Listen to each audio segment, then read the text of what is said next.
What's going on, guys? Today we're going to be talking about the pros and cons of military life.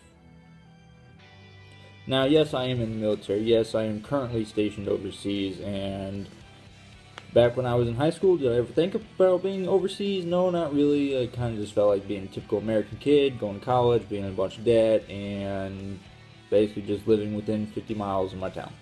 So, after realizing after graduation that I wasn't going to have a good job or go to college or have any scholarships or have any fun, essentially, I decided to join the military with me and about 5, 6 other friends from high school.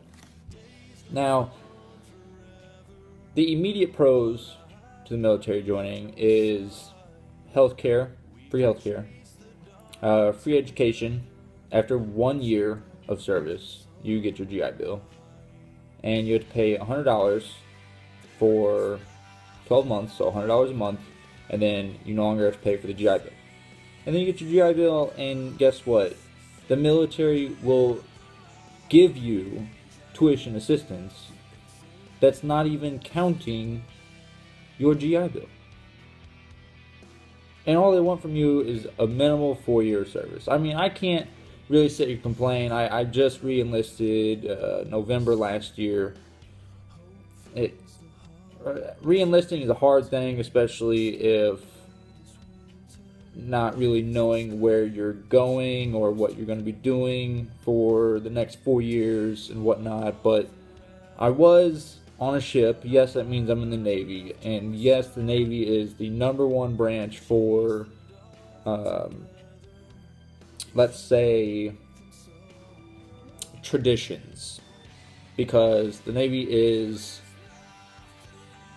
pretty old, and the traditions are still alive today. It is a pussified world out there, so most naval traditions are taken down quite a bit, but they still do exist, mainly on the ships. At shore, it just seems like it's frowned upon, but those still exist. So, back to pros. So you got the GI Bill, you got the health care. At any point in time, you walk in a naval hospital and walk right out and not pay a single penny. The downside is per month, yes, you of course pay medical tax. It's not much.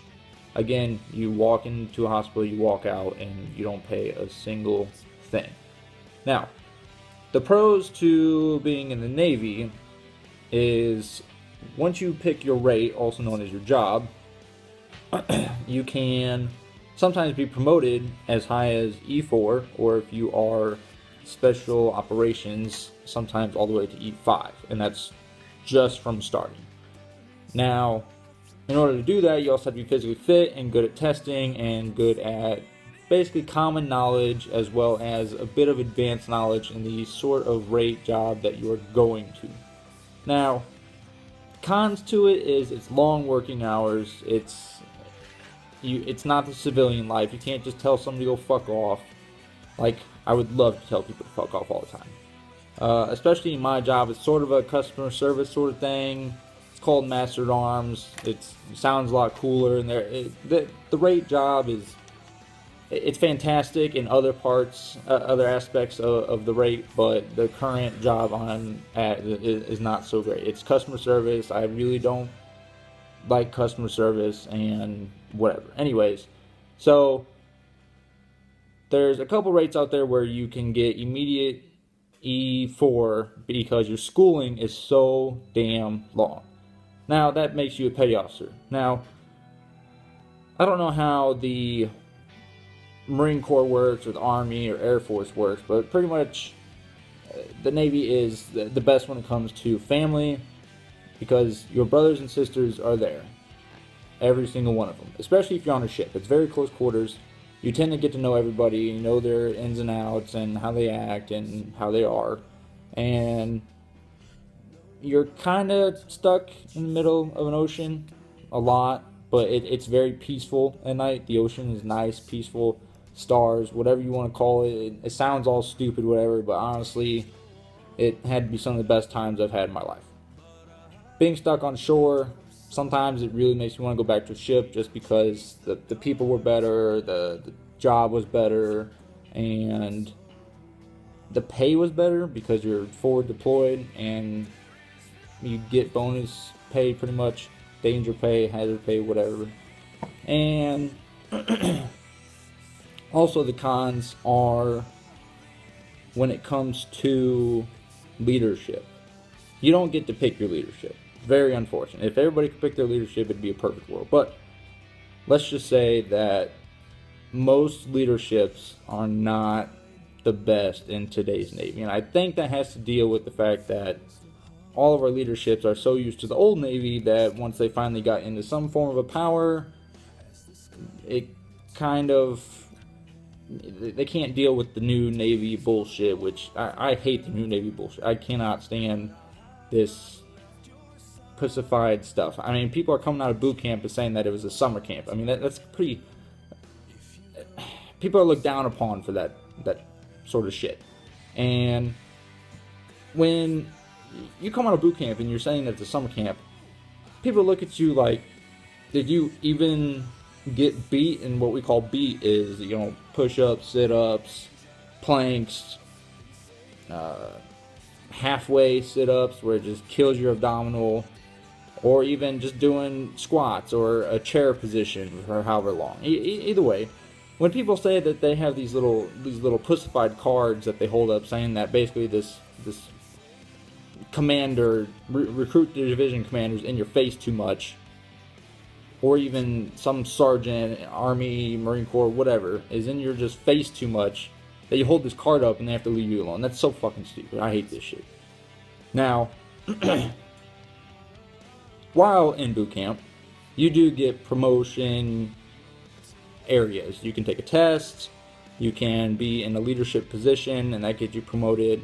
And by the end of boot camp, you get to have what we call French fries on your uniform, and basically it's just a couple stripes. And then if you go to your A school, you can potentially leave there as an E4 petty officer, which is pretty cool. But you really need to study for the advancement exams and everything like that. Now, more pros would be that the Navy does.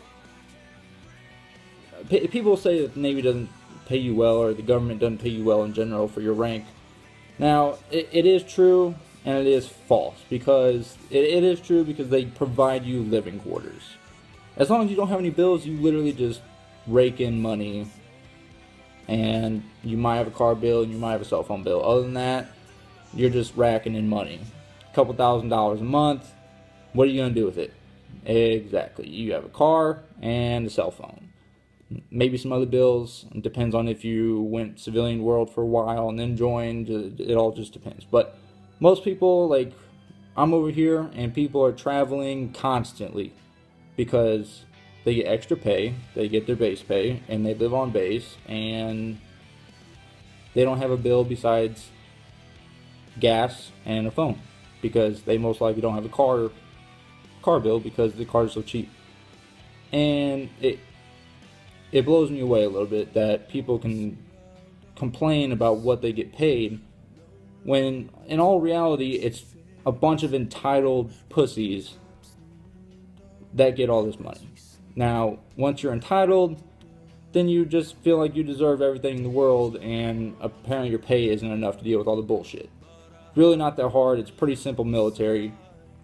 And this is part one of talking about the military, the pros and cons. And to me, I honestly believe that everybody should have a chance at the military, because roughly about 1% of the nation joins each year, but they only join for 4 years and then they get out. You have to give the military a chance. All you have to do is 20 years, be 18 to 38, and you can retire and grab a pension. It's not that much. All you have to do is be kind of smart. Not really have to be smart for the military, but you have to be kind of smart, make some rank, get some money in your pocket, and then you'll be fine. And then you retire. Maybe go officer, get more money, whatever. And then you're good to go. But don't complain about money and living and whatever. You're military. You have to live by those standards. So, yes, you have to be physically fit. When you see some fat person walking around and they're not physically fit, you can only imagine what their command has to do for them, whether that's mandatory PT, physical training, or even when it comes to a PRT, physical readiness test. You have to help your members. You have to push them through. You can't let them fail. You have to be a good leader. You have to help them through everything. It's not holding their hand. It's simply pushing them through to help them in the military, in the lifestyle in which you were before, in their footsteps. Again, this is part 1 of the military. Stand by for part 2. Have a good one, guys.